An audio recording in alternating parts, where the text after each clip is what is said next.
get everything. Here we go. And we will get started here in 3, 2, 1. The weird thing that's happening here is that McDonald's is literally putting a dollar value on human affection. This is the beginning of the end. I'm warning you, everybody. Big Macs for hand jobs.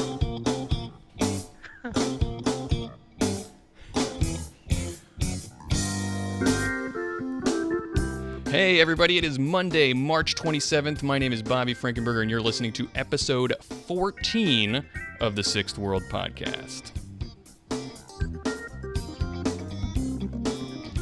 We have a wonderful guest today, but before I introduce that person, I want to, as always, introduce my co-host. I am joined by Cassie Levitt in the booth. How's it going, Cassie? Hello. You like that, in the booth? I'm just going to take an FM morning show vibe there. Yeah, I don't see a booth. I feel like I should have a cubicle around me. Over there in the booth. Booth is in your mind. Yeah. That's right. I will do theater mind booth. Yeah, and on the fives, we'll be joined by Frank with traffic and weather. But we are joined by a special guest today. He comes with such accolades as Twitch streamer, GM over at Roleplay, running games like Swan Song and Mirrorshades, GM in resident at Roll20, and is even the co-designer of Dungeon World, an award-winning tabletop RPG that I know many of you are familiar with. So please welcome Adam Koebel to the show. Hello, Adam. Hello, hello. This is the part where I imagine the applause. Sounds good though. Sounds good. I can hear it. If I'm gonna do like the full FM radio thing, like I said I was gonna do, I need to get some canned applause for the soundboard, don't I? Obnoxious soundboard. Get some air horns in here. Oh, he's done that before. Yeah, don't tempt him. It's the best. It's the best sound effect in the history of sound effects. Hands down, no question. Absolutely. I think yeah. I want to make sure that everybody knows, as we usually do, but there are plenty of new people on the stream tonight. I want to make sure everybody knows who's listening live that after the show we always do a little bit of Q&A, so make sure you have your questions ready for the post-show. We like to have our guests answer a little bit of questions for people who come and join us live, so stick around for that. People at home, you're still going to get the meat of the show. So yes. So as I was saying earlier, I just in the pre-show I just visited DC this past week. That's why we're a couple days late for the live listeners, and this is going to be coming out a little bit late. I was in DC. I went to the Library of Congress, which I've been to DC before, but I've never been to the Library of Congress, which is an amazingly beautiful building, full of lots of books. But you've just described a library. Yes. Congratulations. Yeah. So you went to DC and you learned what a library was. That may be the biggest thing that the biggest accomplishment is now I know what a library is for.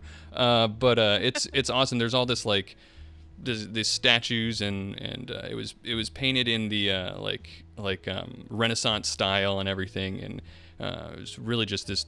Probably the most beautiful building in DC, but I went and looked up. They have a ton of the goal is like to have everything that's published, at least in the United States, and they want everything around the world too to be in the library, and they have a ton of RPG books. So I thought it would be really cool, right? If I went in, I didn't do this. There wasn't any time, but next we're gonna go again, so I'll have to do this. They have this amazingly beautiful reading room it's like in this circular style with this like I guess like master librarian sitting in the middle of this dais or something, and I thought it would be you. That's gotta be a hell of a job. Hey, that like. So what do you do for a living? I'm the master librarian of the Library of Congress. Yeah, no kidding.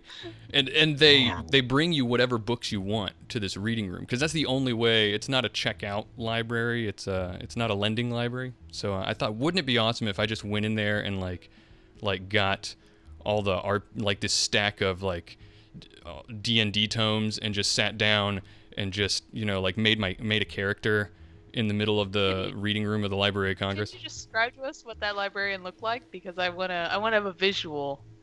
It was, it looked like this lady in a sensible skirt, and, and her hair was up, and I guess we saw it from above. Does she have glasses? Is she like the stereotypical librarian? 'Cause I feel like that also needs to be in the Library of Congress, as that's a hallmark of libraries, right? Oh, so they have the obligation of fulfilling the stereotype, is what you're saying? Yeah, I mean, it's like going to a Renaissance fair, right? You want the full experience of a library. Right. In my mind she had glasses, but we were viewing it from like 4 stories up in this tour, and that's the other intimidating thing. If you're in this reading room reading books, there are constantly tours like peering over you from above, and so yeah, it was cool. I'm gonna go read some D&D books in there next time. Cassie, you were a shark, I hear. I was a shark. We did a flashback for Bickle after one of my prime runs because he disappeared from it. We wanted to figure out how Bickle got home, and I got to play a shark. It was the first time I've ever roleplayed a shark. A shark, yeah. A shark on drugs. That was a lot of fun. We took one, got super smart, and then became all like deep blue sharks. So what was the shark doing? Like, what were you, the shark? What was your goal? Well, I was trying to eat Bickle. I mean, that's what you do, right? As a shark, you try to eat all the things. Does Shadowrun have rules for trying to eat people as sharks? No, but it doesn't matter. We made that shit up. I was a shark. There was another shark who was countering my opposition. It was a lot of shark politics. I feel like it's not that far-fetched of a question to ask if Shadowrun has a rule for anything, because probably does somewhere in there. Grapple and swallow, right? Yeah. Got it. Yeah. So that's amazing that you were a shark. I really like that. Did you win? Did you eat him? No. Both sharks had to burn edge to survive. I can't remember why now.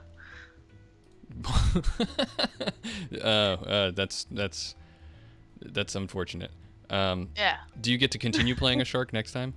We will definitely continue the Shark Civil War. That will happen in episode 2. Absolutely. The Adventures of Bickle. That's this is on YouTube, right?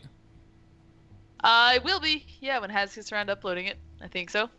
Well, everyone should find out about how Cassie attempted to eat a player character in Shadowrun by playing a shark, because I don't think you'll ever see that anywhere else. Yeah. So I'm gonna skip. So should I just skip the news, because there's never any Shadowrun news anymore? Yep. We have this in the show notes, this like placeholder for news, and it goes in case someone decides to say something about Shadowrun, there's space for it. Yeah. There's occasionally news. Well, I mean, when's Gen Con? It'll be Gen Con eventually again, right? Exactly. And then someone will have something to say. Yeah, totally. Or Origins, we'll definitely announce all the stuff at Origins, which we're going to. Yeah. There you go. That's we should just call that the Gen Con segment, and just just call it what it is, right? Yeah. We even have a bumper for it, like. Well, news today. There you go. So I'm glad you got to use that bumper. Yeah, well, we don't as often as we used to, so take what you can get.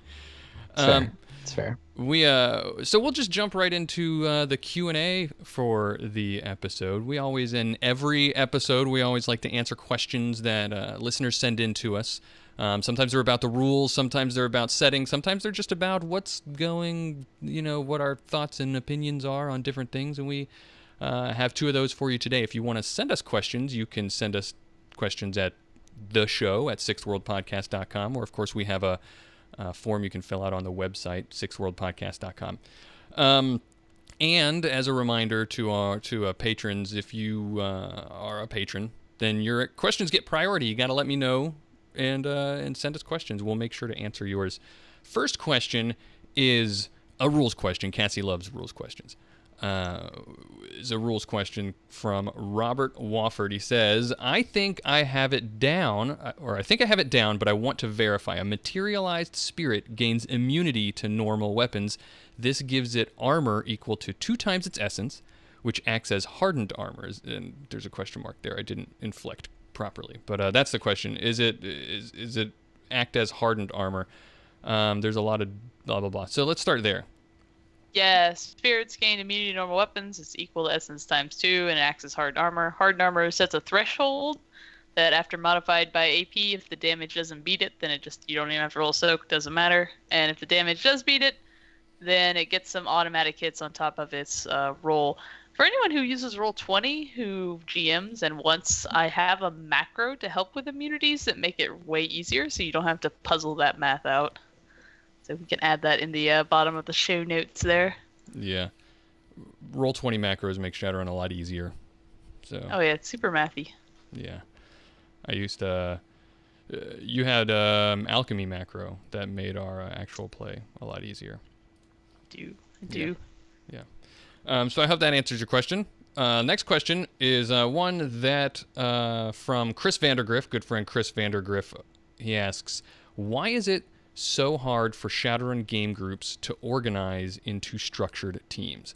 They don't seem to want to accept a hierarchy. They all want the extra dice when someone has the leadership skill, but they hardly then listen to that individual suggestions or directives. This is, I thought, a good question. He's basically asking, I guess he's making some assumptions about Shadowrun players, and the types of players that they are. But he's asked, I guess his experience is that Shadowrun players tend to not want to, organize themselves into structured groups, like he says, and why is that? And maybe, I guess, an implied question is what can we do about that? Do you ever run into this, Adam? I feel like JP is always the one who doesn't want to listen to the other team leaders. No, so this, I mean, this is a cyberpunk thing, right? Like, yeah.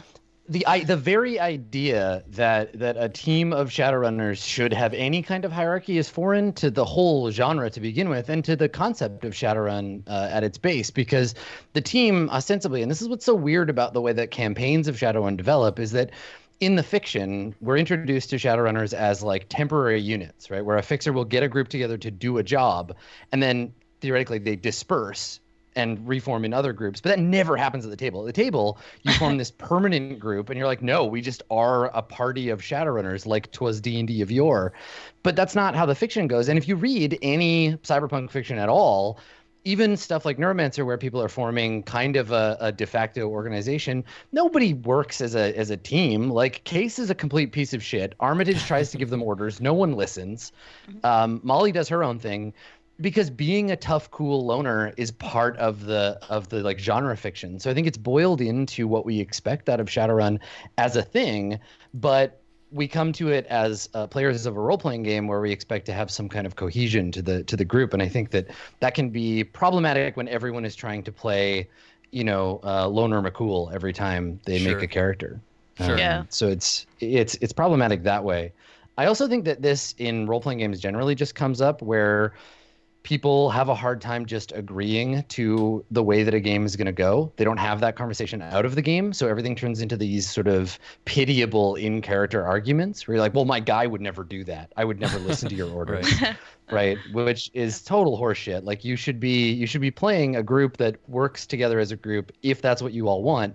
If you want your game to be about, piddly arguments, rock and roll, go for it. That's your game, but everyone has to be on board with that. It's not a thing that the GM's job is to fix, right? Like, if the players are bickering and the GM doesn't like it, they have to either quit the game because the players are obviously having a great time bickering amongst one another, or they need to all sit down and have that conversation as people and be like, yo, is this a game we actually want to be playing, right? Fighting about plans, not playing Shadowrun. So it's a tricky thing, I think. I feel you like just have to have the buy-in. Yeah, I feel like a lot of the questions that we get, especially these more philosophical, not crunchy questions that we get, always end up boiling down to a lot of the same thing, which is you need to make sure, if this is a problem for you, you need to make sure that everyone, before you start playing this game, that you're all on the same page. Like, why are you guys are playing a game together? You guys should all decide what the game is so that you can all be playing the same game. You know what I mean? And my answer to it in the show notes is basically the same as Adam's. Essentially, it's very much in the genre, and on all of the Shadowrun lore perpetuates that of the lone wolf type, or most of the stories are told from one person's perspective and things like that, or basically everyone who survives. Right? There's a lot of fluff and lore in Shadowrun about one person making out when everyone else dies. So and that kind of stuff. As a GM, I mean, you should definitely have that conversation, but then you can put them on a task where they all have to work together to achieve whatever it is. And that will usually work maybe for your intro. It's tough then to justify later on. Like, we may have done all this job so we can survive the deal we had with Shawaze, but that doesn't help us, 2 months down the line after we've accomplished that goal, right? So I think you can avoid that kind of fatigue too by approaching, and this is tough with modern versions of Shadowrun because character creation is such a chore, but you can play it like troop style where you don't just make one character, but when you go to do a mission, you've got a pile of characters that you and the rest of the group have made. You're like, all right, we need these guys for this group. Let's assemble a group. We'll all play these characters. Then we'll return them to the pool, and the next time we do a mission, we're gonna pick characters from the pool, but it does require a bit of investment in advance. That way you can establish, this group is particularly hierarchical and this group is not, right? We need a bunch of lone wolves that know how to get shit done on their own for this mission, but this other mission is maybe more military focused or requires a single kind of person in charge, and we can all agree that that's this mission. So that way, if you start to burn out on these kind of authoritative models, you don't have to carry them on forever. You're just like, all right, I can play the, Chaos Squad. We're a gang this time for the next few missions or whatever, next few sessions. But then I can give it up and we can go back to playing the like little military unit next time. It gives you a little bit of freedom to try different things within the setting. Definitely doing it with starting with that good backstory will help a lot too. If you all want to be members of the Black Star or all be neo-anarchists, or having at least one shared common goal can really help make more of a team. But yeah, totally. And that's I think on the whole group prior to the game when the GM brings the situation, because I think a lot of the time, and I'll talk about this a little more when we get into the Mirrorshades stuff, but people have this idea, and it's Shadowrun's fault. It's not players. It's just there's an idea of how the game is supposed to be, the kinds of characters that are supposed to play, and those characters are about as well connected as your average D&D adventuring party, which is to say not at all, because the mechanics don't incentivize you knowing or caring about your friends. They're just there for the work. Right. Yeah, I definitely know in my game, of course, we're more of a close-knit group of friends, but I run the session where it's basically you won't survive if you don't play or is somewhat of a team. That said, sometimes they still run out on each other. Well, in what ways can you as a GM enforce that, right? Like you can say it at the beginning of a game. Like if you don't work together, you'll probably get killed. But what mechanically, what does the game bring and give you as a GM tool-wise to make that happen? It's just so you can definitely do the if your Street Sam doesn't trust the Decker and doesn't slave his gear, it's way easier to hack his stuff, right, and to do that kind of thing. So you've got those little things. Or the mage needs to do astral recon. If they don't do that, they can literally. I've had players go over a fence and then get fried by a fireball because the mage didn't do their job on the astral, right? But that being said, yeah, it still comes back around to. Survival and Shadowrun knows it does this because I think in Run Faster it even talks about the lone wolf syndrome, right? Because it knows the players are going to go into that. And then depending on who you play with, people love character creation in Shadowrun. So some people you really can't threaten them with you're going to lose your character because they're excited to make a new one. Right? Yeah. And it's so easy to.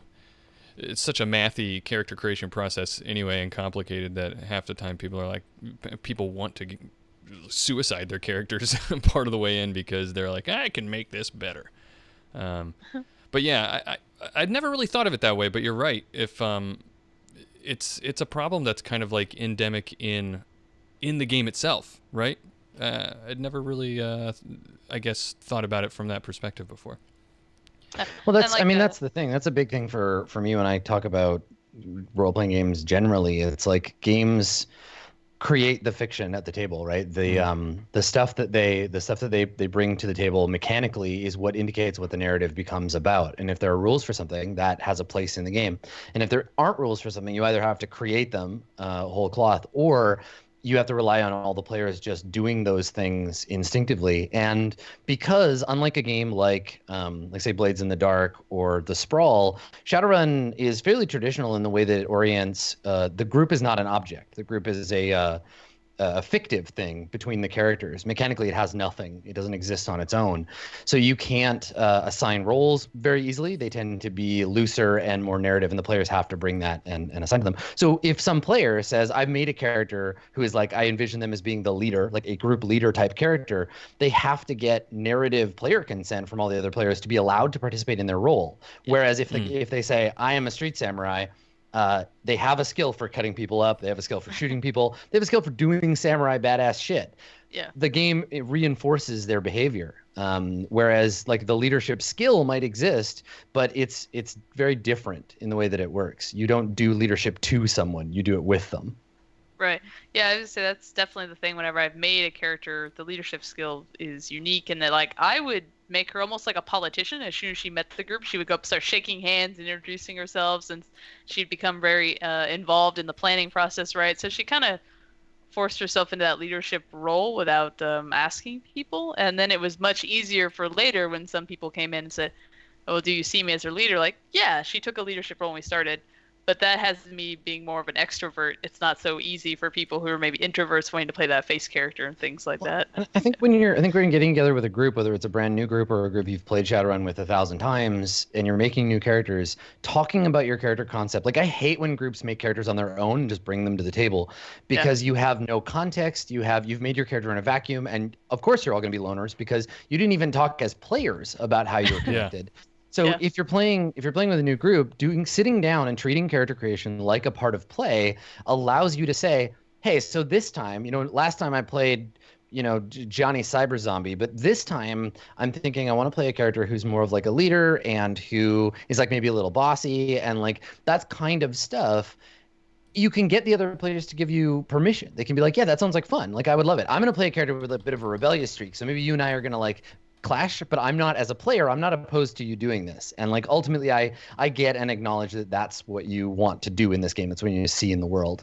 Because I think that we forget often that the people that we play with are people. We can talk to them outside of the game table and outside of the world and establish the kinds of things that we want out of the game and get permission for stuff.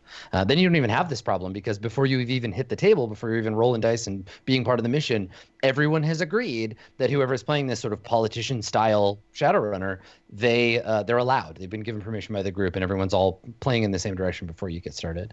Yeah. I totally agree. Like I said early on when we started this conversation, I feel like a lot of all these problems can often be solved just by saying, "Hey, let's sit down and all agree on what game we're playing." So. Yeah, absolutely. I think we're skirting around a lot of things that would be great to talk about in the context of what our main topic is going to be tonight. So why don't we move on to the main topic? Yeah, so Cassie, I've been thinking about replacing all of the bumpers. Go for it. That's you are the commander of the bumpers. Yeah, I don't. Really... It was so electrical. That was such a guitar stab. I was about that. I have so many great Johnny Mnemonic ones. I think I'm just gonna replace them all with like. I need a computer. I knew that was gonna be the audio clip. That whole scene is so fucking corny. God, I love it. I love it so much. Yeah. So yeah, Mirrorshades. For those of you who don't know, I guess. We've got Adam Koebel here. Why don't you give us like the quick elevator pitch? Tell us, for those who may not be familiar, what is Mirrorshades and why should everyone be watching it? So, Mirrorshades is a role-play show, which is to say a live Twitch and YouTube broadcasted Shadowrun campaign. We ran it from, I want to say, like January 2015 for like about a year and a bit. It's a show that we did with some great players, and we did it live every week and record everything on YouTube thereafter. And I think the thing about Mirrorshades, and we'll talk about this, our intention was for it to be more or less a sort of standard Shadowrun campaign. We had a player in the group who had played Shadowrun before.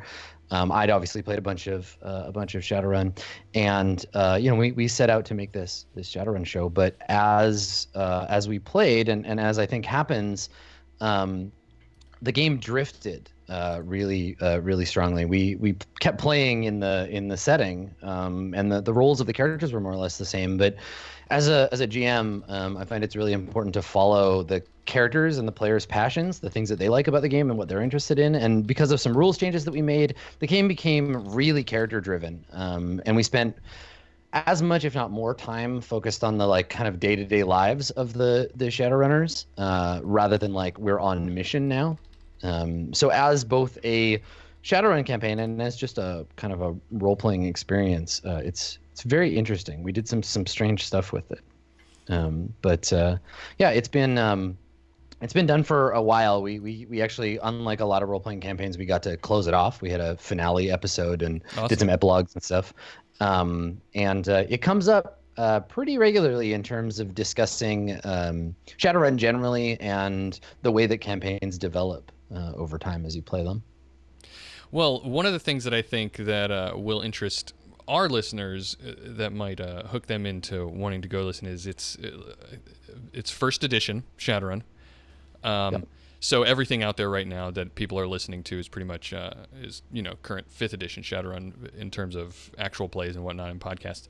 So it's first edition, and it's awesome. What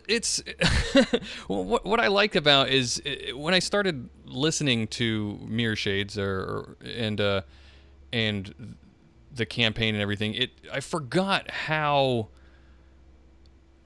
what first edition was like, and it was such a great, fun reminder of how things were in terms of the setting is what I'm talking about, and how different things have gotten, and that's definitely something that I want to get your thoughts on at some point in our discussion is how things have changed between then and now, and whether or not that's a good or a bad thing, I don't know, but it's you can definitely feel the anarchist roots in first edition there, where everything is so stick it to the man kind of, Yeah, absolutely. I mean, first edition, and we chose to play first edition over fourth. I don't think fifth was out at the time that we started playing, but we chose to play that because I'm a firm believer that system and narrative are intrinsically linked. That they're very connected. In Shadowrun, I think especially.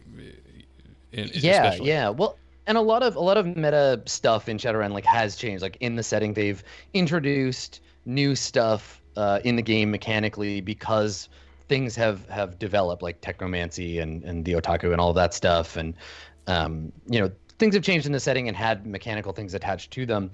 But the Shadowrun setting of today is not very cyberpunk anymore. It's right. Sci-fi. It's fantasy sci-fi, but it's not really cyberpunk at all. And Shadowrun came out in 1989, I think. I believe so. So it's not too far behind Neuromancer, right? It's still very early in the game, and it feels a lot more like that kind of early cyberpunk thing in both the ways that it predicts a future and in the ways that it really dramatically missed the point on a lot of stuff. Right. There's an interview, and I wish I could remember the developer, but there's a Vampire the Masquerade developer who did an interview where he was talking about writing a game in the early 90s, and the things that dated it. Right? He was talking about things that, if you go back and you look at it, what makes you really cringe about how 90s your game is. And what I think is fascinating is he said it used to be, if I wanted to make a character seem rich, I would put a cell phone in their inventory list, right? Right. Because you'd have to be a baller to own a cell phone. And again, Neuromancer missed the bus on cell phones completely. It's just not in there at all. Cyberspace, no problem, we got that. Cybernetics, totally cool. Phones, not so much. Payphones, cool, got it. Go for it. Right. And I think that's very much the case for for Shadowrun as well. Like early on, we had some time in Mirrorshades where we had a conversation about how, because it wasn't on the equipment list, you couldn't just buy yourself like a digital camera. So the characters are using Polaroids to take photos of like sites they wanted to hit and stuff. Yeah, I remember literally people taking Polaroids in Mirrorshades. Yeah. Yeah, and so I wanted a game that was going to fit that space. It's set in the early part of Shadowrun, like in the 2050s. I wanted it to feel very 80s, and I think that the mechanics, rather than have to try to back develop from 4th edition, we wanted to just go in where the game started and play from there. Play like it was 1990, and I think to that end it worked. The other thing for us too is that first edition is like a third of the page count of 5th. There's just not that much stuff. There's no adepts. There's no like things that I think that even me, for when I started playing Shadowrun, kind of very early 3rd edition, were a given, right? So there were a lot of things that if I wanted to include them, I had to either find this 1st edition sourcebook for them or include like a cut down version of it. Sure. And I was playing with people who didn't really have a lot of experience with role-playing games generally, so dropping 5th edition in their lap probably would have caused them to do that thing that players do, where they're like, yeah, we can play Shadowrun, sure. I'm not going to read this. You just tell me what to roll. I don't want to do that work. Yeah, I've had that exact conversation with my brother and sister-in-law when I tried to get them to play Shadowrun. Right, and that's why, and that's a problem that not only fans and GMs and stuff that we want to play these games, but the companies too, right? Like the Shadowrun Anarchy exists purely because everyone thinks that about 5th edition. They're like, it's too big. Like hardcores, people who've been playing Shadowrun forever, we've been able to adapt as time goes on, right? We're like, all right, 3rd's a little bigger than 2nd, 4th's a little bigger than 3rd. Okay, we're getting higher page count here. And so we're fine. But introducing new people to the game, on the one hand, is really easy because we can say, hey, like, here's this really cool setting. You can go look at the Shadowrun wiki and you can be like, wow, look at these like mega corporations. You can play an elf with a cyber eye. That sounds awesome. And then you give them the book and they're like, fuck this. Yeah. I don't want to do this.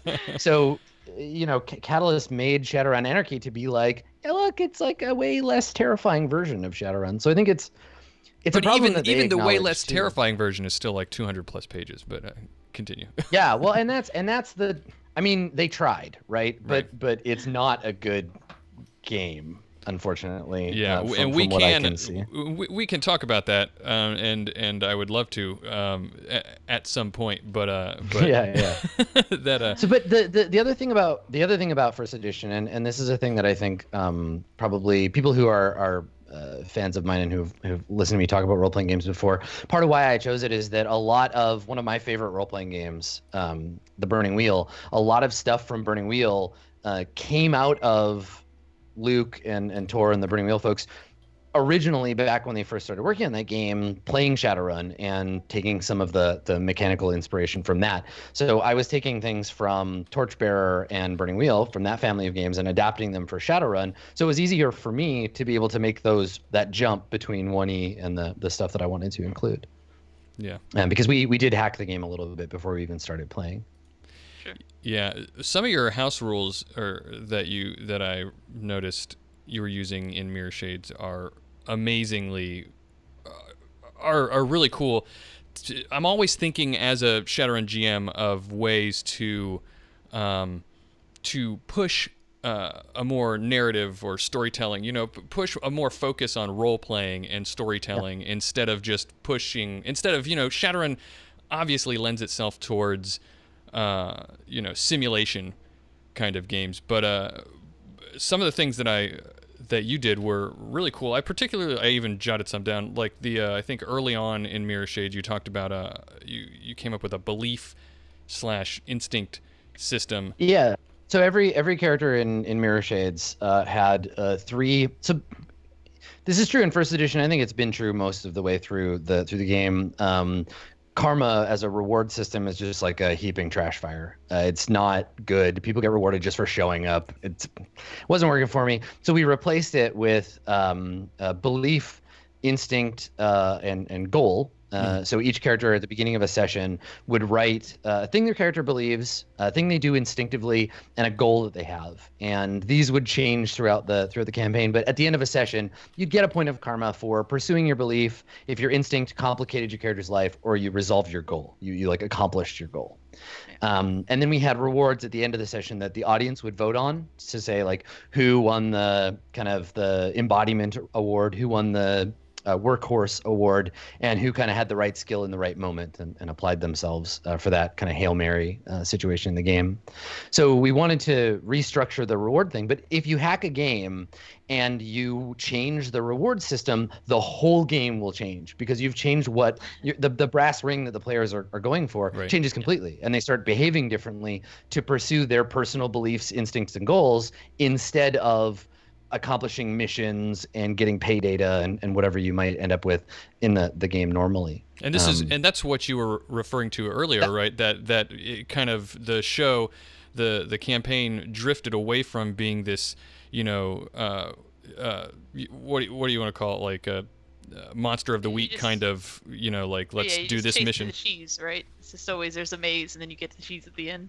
Right. Yeah, well, I mean, every by the book Shadowrun mission kind of functions more or less the same, right? You get the mission from Mr. Johnson. You do the like 2 hours of debating how you're going to do the mission. Yeah. You do the mission, something goes wrong or there's a complication, Mr. Johnson betrays you, and then the mission's over.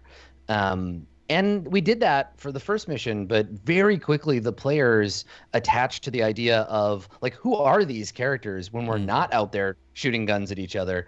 And and pursued the reward structure through that. It became less and less about my goal is to complete this mission without killing anybody, and more became my goal is to convince my teammates that I'm a good person, or like pursue personal relationships with these NPCs that we've met. So there's definitely I think that the drift. My intention was to nudge the game slightly in a more character-driven way, but keep it predominantly sort of Shadowrun-y.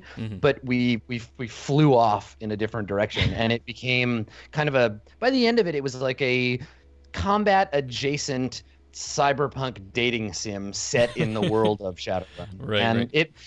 I think if we had struggled with it, if we hadn't at an early point just been like, you know what, this is what this game is now, and we're going to just go with it, I think it would have been a total disaster. But being able to play to the players' desires, I think really helped, and the mechanical changes that we made, I think really helped too. So those mechanical changes, you call that mission accomplished then?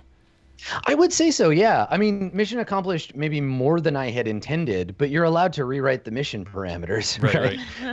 The complication was, I don't really care if you like. The thing was that I kept GMing it like it was a regular Shadowrun game. Like the world around them was still the Shadowrun world that I, as a sort of more traditional Shadowrun GM, would have played. Right. The mega corporations were still awful. Racism was still hugely prevalent. The world was still a degenerating cyberpunk dystopia, but the characters didn't really care about all that stuff. They were just like, yep, the world sucks, and we're not really like fighting a bunch of stuff. We're gonna try to like have a life in this world where we're peripherally Shadowrunners. It's like in a sitcom when people go to work and they leave for a few scenes. They come back from work like, boy, I'm tired. And they hang up their Shadowrunner helmet. Right. And then that's the scene is like, them talking about the rough day they had. There was mission stuff, and they came up against, the usual kind of business you would expect from playing Shadowrun. Because you can't, I think, play a Shadowrun game without including all of that really intense kind of expected world stuff.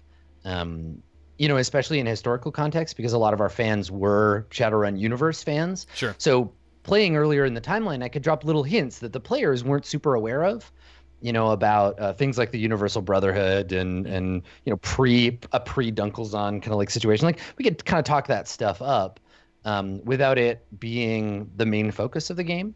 It was a strange experience because I've definitely played many variations on the usual Shadowrun jam, and this was definitely not that, which was cool. Yeah, I know. One thing we often hear is that Shadowrun is not like D&D, and I'll hear that argument over and over.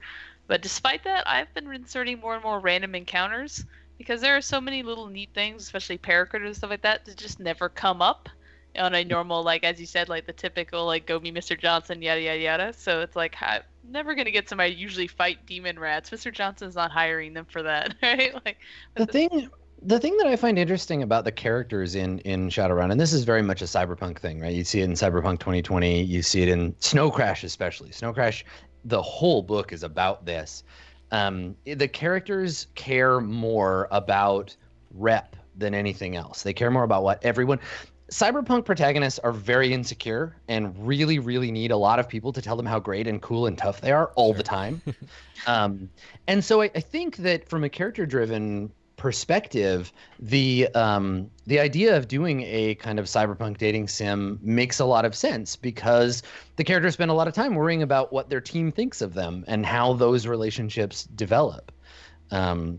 And you don't really see that in the way that Shadowrun is written by the book. It is written very much like a traditional role-playing game in that you have very clear-cut, like, do the job, finish the job, get paid for the job, buy better gear to do the next job, and repeat ad nauseum until it doesn't make sense for you to keep Shadowrunning anymore. Yeah. Or you die, I guess. Yeah. Yeah. That is it's funny that you mentioned that because that's something that I have historically struggled in longer term campaigns is how do I justify continuing? I like this character, but it doesn't make sense. Why is he going to keep doing what he's doing? But so. Yeah, what I would do, there's a couple of games that do similar things to this. There's a Dungeon World sort of module called Freebooters on the Frontier. Blades in the Dark has a system like this too, where you have what's called a stash. And as you accumulate money, coin in Dungeon World, or I guess coin in Blades as well, you can sock away some of it. Like some of it you're obviously going to need to keep to upgrade your cyberware or whatever. But you can sock away some, and when your character reaches a certain amount put away, you can retire them. They've put away enough money to fly away from their shitty life. And that is a thing that I think that D&D passed on not having to Shadowrun, and Shadowrun just has never really thought about it. Because I think like you said, every long-term Shadowrun game, you're like, I have like 3 million new yen. Why am I doing this? Like, I quit. I freaking quit. I'm done. Yeah. Right. I take my briefcase full of money and I leave forever and I move to Hawaii and that's it. Right. I don't need this job anymore. But you don't want to retire your character because you're like, yeah, but I'm so cool and I have all these skill points and stuff. Right. Yeah. We do doing the Emerald Grid, and then there's always the Runner Hub, and those type games that are a little bit more the West Marches style is to get your character to a certain point and then retire them as an NPC. So if you can work with your GM to make that happen, if they have some goal that then they can accomplish and become like an NPC in the world, then maybe then you get to play again once in a while. If somehow a mission involves that NPC, you can then run with them again. But otherwise, it gives you that break you talked about. And I love that idea too, because again, that's fictionally, if we look at cyberpunk as a thing, that's a very much the like grizzled return to combat kind of guy, right? That's Deckard's whole thing in Blade Runner, right? I was quit when I came in. I'm twice as quit now. But he does it because it's like one more mission. You can't get away from that life.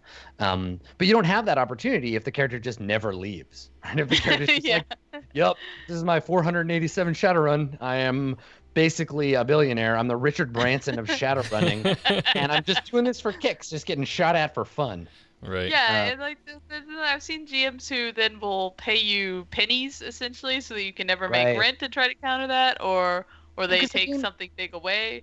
Yeah, the game doesn't give you any non-punitive way to keep those characters in that place, because if you want them to keep playing and you want it to make sense, they have to just constantly have no money, and that's not how it works, because then you have to give them either, like you said, give them less money for doing missions, or find ways to punitively like mess with them, which feels like you're losing the benefits of having gone on the Shadowrun in the first place. Yeah, right? it's like, good like the first 1 or 2 times, and then it's just suddenly like I'm constantly running backwards on the wheel.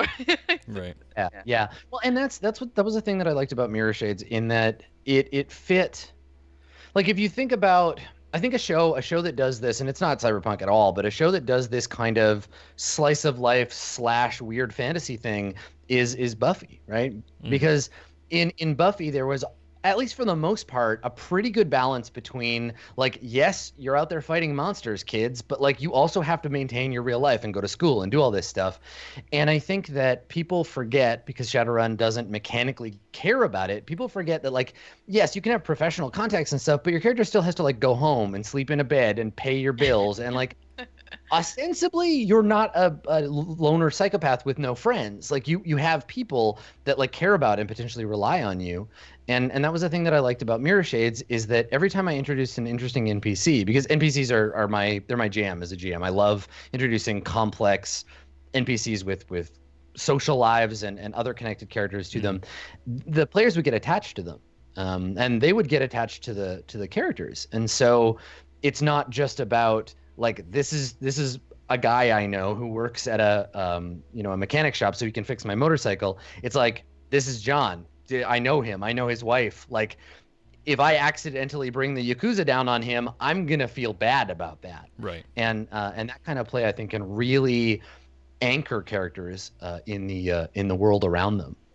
But it does require that the GM has to do that work, right? Like, because the game isn't going to be like, if there was a subsystem for generating heat that then blows off onto your contacts and their lives get complicated, you could do that, but you'd have to really rewrite a lot of the game to make it about a different thing. Yeah, and again, there's not a lot of incentive mechanically to do this or anything that kind of encourages that, and that's what I liked about the house. I had a question that as you were talking, I thought, which is, you did a lot of these things with first edition, and did you ever get like pushback or angry emails from like hardcore Shadowrun fans, or was it just generally well accepted? Not about the mechanic stuff. I think the thing is, we set out to make a good show that happened to be set in the world of Shadowrun. But there were people, and there always are, people who are very attached to their own specific idea of what a universe or a game is like. And, having a character in the group who was like a dove shaman and didn't like hurting people and was like constantly getting the group in trouble. Having, like, this is the thing that has been phased out of cyberpunk games, but like there's an archetype in Shadowrun 1 that's just the rocker, who's like not even like a former rock and roll musician, a current one. Yeah. Like someone who is super famous and plays rock and roll and is famous for it. You're basically playing Maria Mercurial, but she happens also to be a Shadowrunner. Yeah. So I had one of those. We had a pacifist, and like people came in being like, these are terrible Shadowrunners. Like they're going to ruin what my impression of Shadowrun is supposed to be. And I think that fans of any game like this, or any shared world, any kind of world that has a fandom, there are people who have an idea of the way it's supposed to be, and if you deviate from that, they're going to get upset. But I think we won over a lot of those folks by giving them the things that they expect out of the world of Shadowrun, but seeing it through the eyes of these total weirdos. I mean, come on, guys. What are you going to expect from a GM who literally has a pink mohawk? Right. Well, so that's the thing that I think is fascinating, is that, and I talked about this on an episode of Office Hours recently, where I think that there's a straitjacket on Shadowrun in the form of the black trench coat, pink mohawk thing, because when we assign a concrete binary to a thing and expect every game of that thing to be one or the other, you have no room in the middle or outside of that space, right? Like people did a lot of that kind of theorizing, like, well, what kind of Shadowrun game is this? Which of these two things is it going to be? And, it ended up being neither, really, because we ended up in left field so deep. But by assigning yourself either one of these two styles of game, you're wearing that straitjacket, and you're restricting the kind of game that you can play. I get that a lot as well. Me and Cassie both are in an actual play, Shadowrun actual play, and I get questions from people asking about, what, before they listen to the show. Oh, is your show is the game you're running, more pink mohawk? Is it, Mirrorshades? Is it black trench coat? Like what? And it's like a tough, like, I don't want to answer that question. Right. Sure. Well, of course. No, it's not useful to any person who's in a game creating content with that game. It's useful in a really like loose kind of crappy way from the outside. It would be like if every TV show was a comedy or a drama, right? If you're like, well, which one is it? And you're like, well, it's not really like, it's a dark Nope. drama or comedy, pick one. Right. Well, I can't. That's not how this works. Art doesn't work that way, Sure. but people expect to be able to categorize things. Well, and I think Shadowrun has an interesting mix because we have things like missions and stuff like that where you have such a mix of groups of people, and I've seen that a lot. And I don't know that I've seen that in a lot of other role-playing games where you have just constant groups of strangers getting together. So trying to define it a little bit to get an idea of like I had a runner last night or night before who wanted to run down the hall and kick in a door. And in a very pink mohawk, I'd be like, yeah, and I wouldn't even really roll the structure rating. I'm like, the door one. But I'm like, no, I have a mechanic for that, and the door is reinforced. You hit it and fall on the floor, right? Well, and that's the thing is, again, that I would love it if, and this would have been great had the developers of the game had the forethought to change the rules depending on the kind of game you were playing, right? I will never get on board with as a game overall with GURPS because it's just so like poorly written for the most part, and it lies to the people that are playing it, and it tries to simulate everything and doesn't really end up doing anything. But it does include, at least in the last version that I read, cinematic options for rules. So there are rules in that game. One of them is called Imperial Stormtrooper Marksmanship Academy, where unnamed enemy NPCs like have a cap on how accurate their weapons are, and if they're firing as a group, you're like obligated as a GM to describe them missing most of their shots for every roll that you make. Right. And I love the idea that because again, the rules create the fiction that if there was a pink mohawk guide and a black trench coat guide, and there was some way of looking at those as mechanical options as a GM, I think it would really help us play to the strengths of the game and of the kinds of games that we want to play. Yeah. But again, like there's this fear in a lot of tabletop RPGs of telling the GM how to play. It's really easier for developers to say, I don't know, here are the concrete rules. Here's what happens when you pull the trigger on a gun and you're pointing the gun at somebody, but not like, here's how to create a game that feels like a Tom Clancy novel versus like, here's how to create a game that feels like, Valhalla or ROM, right? So you end up in this place where, again, the GM has to do a lot of the work.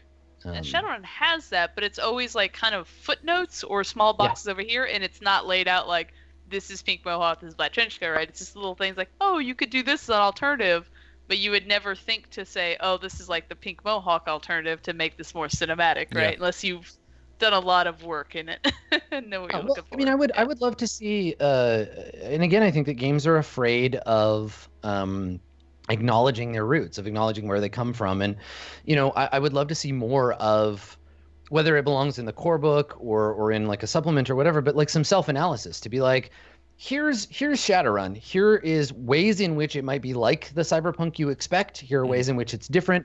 Here are some things that can make your game feel a certain way, and not present them as advice, but present them as rules. Say like, guns work differently if you're playing a cinematic game versus if you're playing like a gritty game. If you want to focus on character-driven Shadowrun, here are some rules for connecting you to other characters. Here's some improved social stuff. But again, there's this conflict between game as toolkit for creating art and game as capital product, right? Thing that needs to be sold, because the more that Shadowrun is one thing, the easier it is to sell. Right? The broader it becomes. I honestly think at this point, a lot of people look at Shadowrun the same way they look at Dungeons and Dragons, in that, yes, it's the name of a game, but it's also the crux of introducing fantasy into cyberpunk, and both of those terms mean so much different stuff to so many people that you really do have to have that conversation when you sit down and be like, okay, we're going to play Shadowrun. This is what I think Shadowrun is. Yeah. So you don't have half the group thinking they're going to get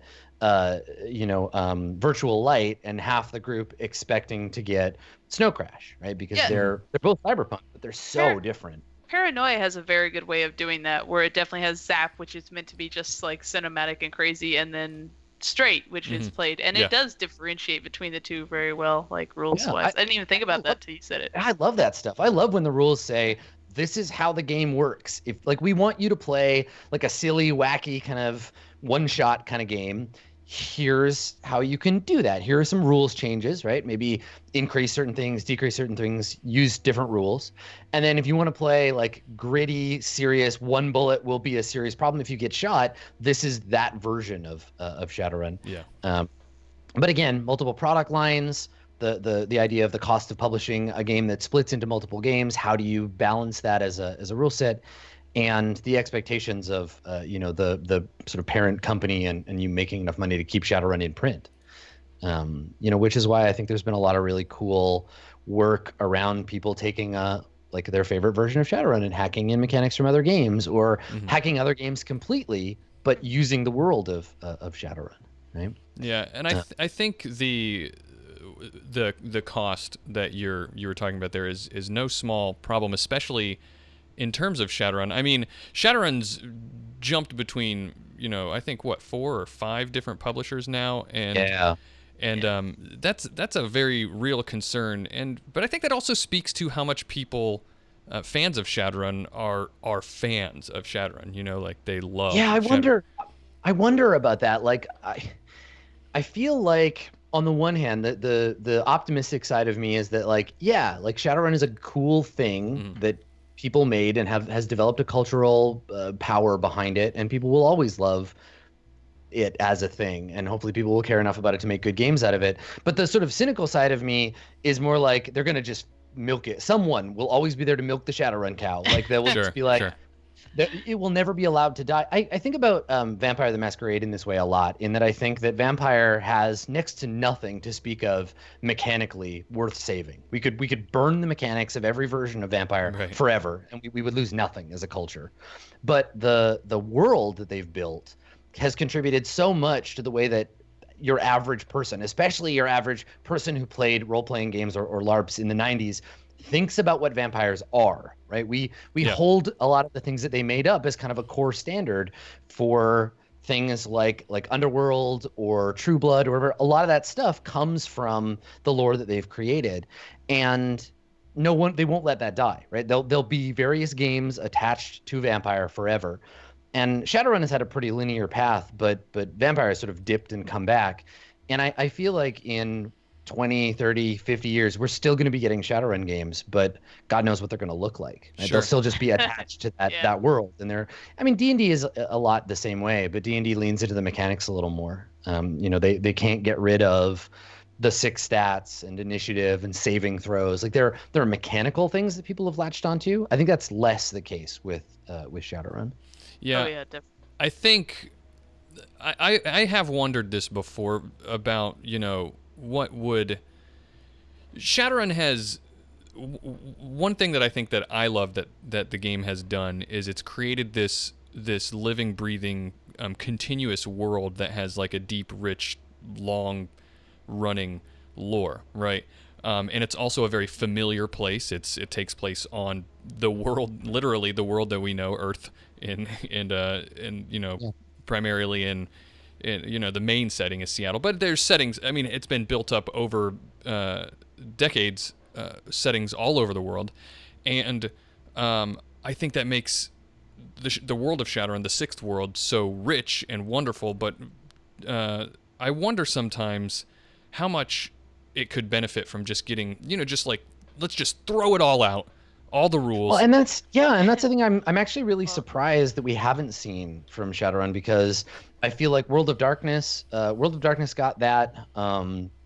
Comics went through that whole, like Marvel did the whole Ultimate thing where they're like, we know Wolverine is big money, we know Spider-Man is big money, but like let's retell those stories. And I wonder why we haven't seen that necessarily with Shadowrun, and I suspect it's likely a resources thing, that like if they have a limited amount, because tabletop role-playing games, even the biggest ones, even the Wizards and the Cats, like these bigger companies, they don't have a lot of leeway. You can't experiment too much, right? Sure. And so they have to choose the thing that will sell the best.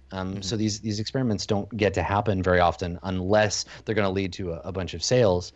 But yeah, we're never going to see, I think, with Shadowrun or a lot of the games that came out in the era that Shadowrun did, we're not going to see a sort of OSR, like an old school Renaissance, because those games the rules are not what is good, right? Nothing about No. Shadowrun First Edition really needs to come back. Right. But the world is what matters, right? Like we care about that stuff. I think again, like you said, and this is a strength that Vampire and Mage and the White Wolf games have. We care about the world. There are people who can recite, every point of Dunkelzahn's will. There are people who follow the secret history of Harlequin. There are people who you can tell someone who's like a Shadowrun nerd and who isn't if you use the word Earth Dawn in a conversation and watch how they respond, right? Like there are people who are fans of that world, but you're not going to find someone who's like a fan of the way that Shadowrun mechanically handles anything, right? No one is going to be like gut all of Shadowrun's mechanics, and there would be like 5 people probably who were sad. Yeah, right. Well, because people want, I think, to be able to explore that world.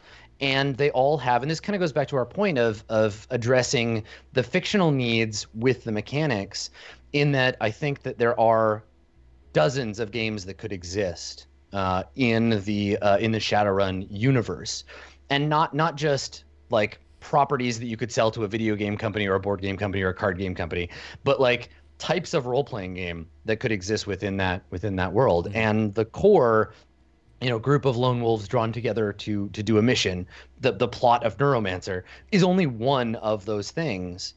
We could very easily have a more kind of character exploratory, narrative driven game set in the Shadowrun world, or a very intense kind of 4th edition D&D style tactical, move by move set in the same world. But as long as an intellectual property like Shadowrun is tied to a single company and it's not in their best interest to share it with the community in any official way, that won't happen. We're just going to get the version of Shadowrun that makes Catalyst money. Yeah. Which is why fan projects are so cool, right? Exactly. There's a Powered by the Apocalypse version of like Shadowrun. I think it's called The Sixth World, and it's super cool, and it feels like playing any of the other Powered by the Apocalypse games, but it has the mechanical stuff that ties it into the Shadowrun world. You can play an adept or a shaman, and those things have meaning in the world. They're not just a paint job on top of an existing mechanical object. Yeah. I often wonder about just gutting the rules and starting over, and I actually think that you might be wrong. Cassie, you mentioned like only a couple of people would care. I think you'd be surprised. That's an exaggeration. I think a lot of people do really enjoy that crunch that Shadowrun has. So. And I think I struggle with that as a person who makes content for Shadowrun fans. I struggle with that because there are definitely these two, I think both very large factions of Shadowrun fans, and one of them are people who hold dearly and onto the crunch, and they love it, and Sure. they love being the people who know in and out all the details of the rules. And I mean, but it's usually they're just trying to. Well, my experience is that they tend to try to exploit the rules, and they want to min-max something, and then they want to roll against almost non-dynamic targets just to see I can roll this many dice. But I've never met those players who really usually embrace like a narrative story, or would be happy just going to the mall and spending a day at the mall shopping. But I think the thing is people play role playing games for lots of different reasons, and they choose the role playing games they play because those games give them a means to play that style of play. So there is room, I think. There's room in the world for Shadowrun as it currently stands, but I don't want to live in a world where that's the only Shadowrun. And that's I think what Anarchy is trying to do. As you said, like trying to separate the rules out so that you divided those two. If they would kind of do that, I think that would be revolutionary. I don't know that we'll ever get it, but sure, yeah. Well, and that's why like again fan games and fan projects and like things where someone's desire for a game to exist overwhelms their lack of time or energy, because making a role playing game for free is nuts. But I do think that there are attempts, obviously internally at Catalyst, to move at least some of the fandom in that direction, or at least try to draw people in. But based on my reads of both the beta and the full version of Anarchy, it reads to me a little too aggressively like a starter version. Like they want you to play it and then be like, okay, now you've got your head around this. Go buy the hardcover and actually play the real Shadowrun. I think that may have been one of the ways they pitched it and got it made. You know what I mean? Like I read Anarchy and I totally feel like I've sat in that staff meeting and I can imagine what's going on behind that closed door. So I appreciate Anarchy as a first step, hopefully, for trying to do something more narrative. And that's the trick. I remember being disappointed that Shadowrun Anarchy wasn't its own rule set, that it was based on an existing rule set that was adapted for Shadowrun. And like that to me is immediately sort of disappointing, because if you don't design a game for the setting and narrative you're trying to create, you end up with a thing that is a reskin version of something else. And sometimes that can work, but I think Shadowrun doesn't necessarily so much. But, you know, I mean, this is the thing. Like, we attach to the things that we care about in the game. And as long as we're playing with other people who are attached in the same way, ostensibly, we can do, you know, crazy things like play first edition and hack them to do something that you want. Like, add mechanics and mess with those things. Yeah, I agree. I think I've said it before on the show that I think that Anarchy, what bugs me about it is that I don't feel like it can make up. And I think you've I just re-listened to Adam, your review of the Anarchy prototype earlier today, and I think you might agree that Anarchy it doesn't feel like it's able to make up its mind about what it wants to be. You know. Well, because I think that the development of Anarchy shows to me that there are things that they think they can't escape. I remember having a conversation with on Twitter and seeing some of the other conversations with Mike Merles, who was instrumental in the development of 5th edition Dungeons and Dragons, and he said if there was one thing he could have gotten rid of in 5e D&D, it would have been initiative, like as a thing. But it was decided somewhere in that process that initiative was part of the brand of Dungeons and Dragons, that the idea culturally of like, all right, roll for initiative couldn't be shed from the game. And I feel like Anarchy had some of those problems. They're like, oh, we have to include this mechanical bit because otherwise it won't feel like Shadowrun, which I think it's a little cowardly, honestly, because I think that the things that make Shadowrun are not the mechanics. If you ask anyone like their favorite things about Shadowrun, they're going to talk about the world, and the world is this big, beautiful, intense, cool thing that I think, especially reading 1st edition and thinking about the place where tabletop role-playing games were at the time, I think that Shadowrun, as a game set in a fictional version of our future, it had some interesting things to say that no other role-playing game had done. I'm hard-pressed to think of a game at that time that treated, like even thought to include like Native Americans, Indigenous people as part of their. And I mean, there's some missteps. There's been missteps all along the way, but it's something they thought about, right? Like it was something that is, again, part of the setting, and they created rules for this stuff, but it wasn't that the rules are so great. It was that the Great Ghost Dance is like a thing in the setting, and it's this cool, interesting part of the world, and that's what we attach to. And I would love it if the people that developed these games would recognize that, and they would acknowledge that, like, yeah, this is what's cool. This is what makes the brand. It's the IP. It's not having to have gear porn in your game necessarily. Yeah. But like you said, there are fans who are going to want that. But if you try to design a game for everybody, you're designing a game for nobody. Yeah, and that really hits the nail on the head, because I think that's what Anarchy was trying to do. Is it was trying to bring in new people without losing any old people, and I think, at least from the way that I see it, I feel like it suffered from that. So. Oh, 100%. I mean, there's nobody that I know of who played the 5th edition and invested all that time into those kind of core rules, like went back to Anarchy, right? We maybe tried it once, but nobody's moving back that direction. So if they would have just made it for new people and highly narrative, and hopefully got those people to move forward. But well, and that's the thing, right? When people ask me, like, I'm really interested in Shadowrun, what version of the rules should I play? And I don't know what to say. Like, I'm like, I can't in good conscience suggest to a person who's never played a role-playing game before to like pick up 5th edition, because I'm like, you're going to get nothing out of this. You will never play this as it's written unless someone else GMs it for you. But if you want to GM for your group, like I don't know what to say, and I can't point them at anything official because it's all so complex. It reminds me a lot of Pathfinder in the sense that it's sort of kludged up around what it originally was. When first edition came out, there's lots of rules holes, and so the people developing the game patched some of those holes for second edition, and patched some of those for third and fourth, and kept building on top of this thing until it was just like this barnacle encrusted massive beast. That, like, sure, if you were there in day one all the way through, then great, but like coming in new, and that's functionally what Anarchy is supposed to be for, right? Where you're like, get a feeling for the world in this kind of narrative space, but it doesn't go far enough in the direction of its goals. It kind of makes the title of the game of Shadowrun Anarchy kind of ironic, given how much more rules oriented it is than you'd expect. Yeah.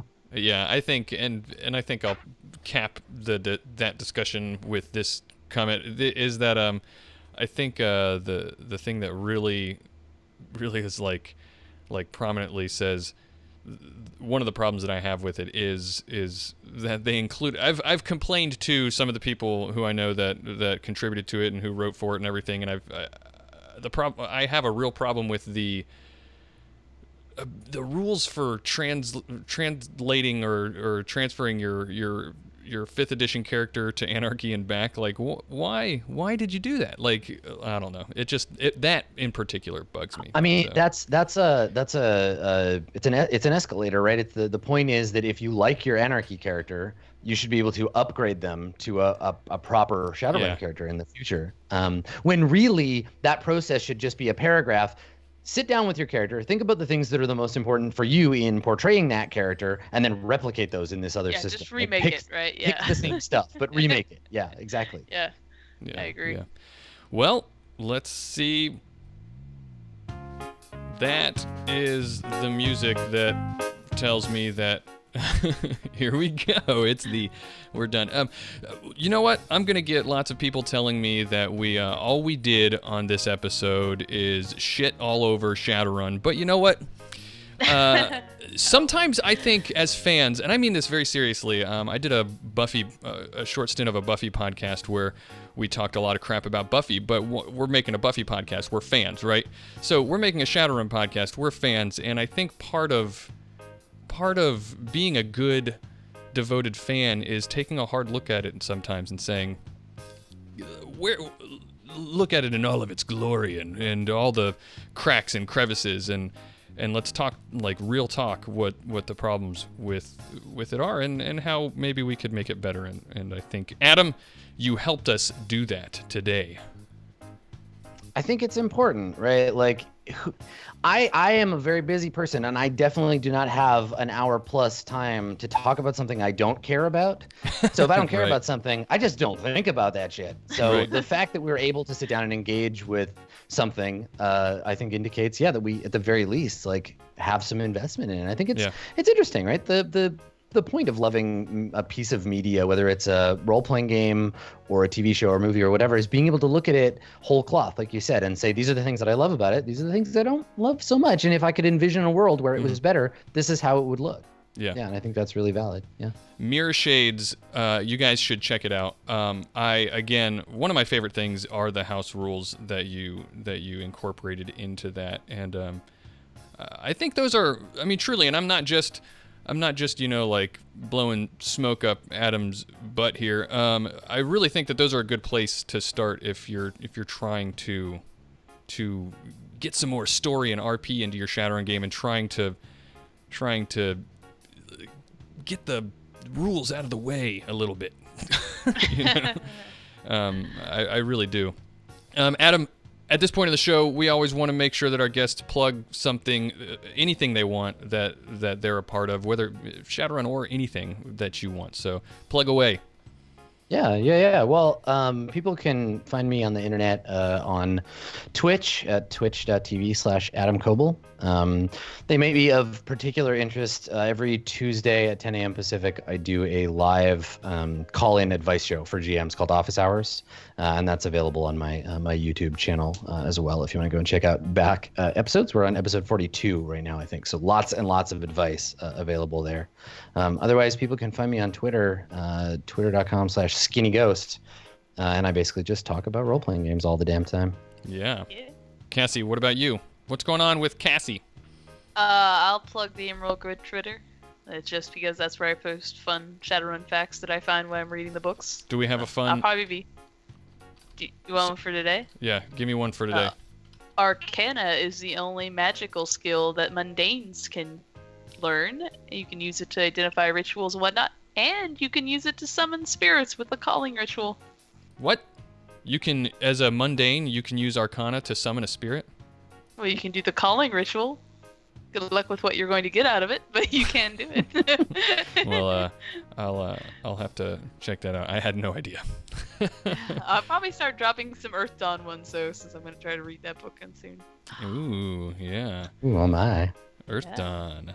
Of course, you can find me at GM Funkytown on Twitter. If you want to contact the show, you can tweet at us at 6 World Podcast, or email the show at 6th World Podcast. Our music, the outro music you're about to hear, is by Johnny Nuclear and the Meltdowns. Our logo artwork is done by David McDermott. You could find his awesome logo work at... I always have to think about this because I never remember to put it in the show. Designs. Thank you. That's my stalling, so Cassie can help me out. sixthworlddesigns.tumblr.com. From me, from Cassie, and from Adam, bye-bye. Oh, what? People who are listening live, guys, questions. We're about to answer some questions, so be ready with your questions.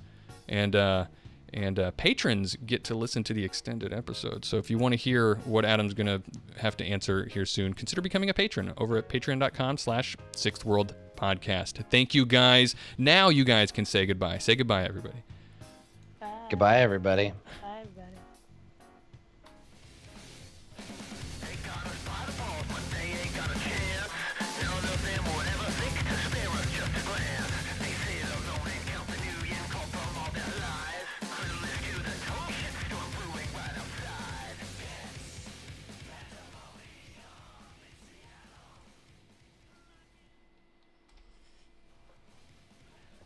Okay.